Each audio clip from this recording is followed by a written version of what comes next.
رمضان آ گیا، لیکن سوال یہ ہے، کیا میرا دل بھی آ گیا؟ ہم عبادت تو کرتے ہیں، لیکن اپنے دل کو شامل نہیں کرتے۔ اللہ تبارک و تعالی دل کو دیکھتا ہے۔ نبی کریم رؤوف الرحیم صلی اللہ تعالی علیہ وآلہ وسلم نے فرمایا، اعمال کا دار و مدار نیتوں پر ہے۔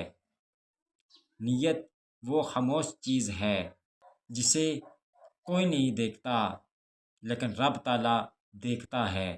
اگر روزہ صرف عادت ہے تو بس وہ بھوک ہے، اور اگر روزہ اللہ کی رضا کے لیے ہے تو عبادت ہے۔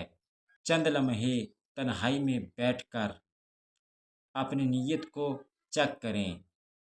ہر عبادت سے پہلے دل میں کہیں کہ اے اللہ، میں جو عبادت کرنے جا رہا ہوں یہ تیری خوشی کے لیے ہے۔ اے اللہ، ہماری نیتوں کو خالص رکھ اور ہمیں دکھلاوے کی عبادت سے محفوظ فرما۔ آمین۔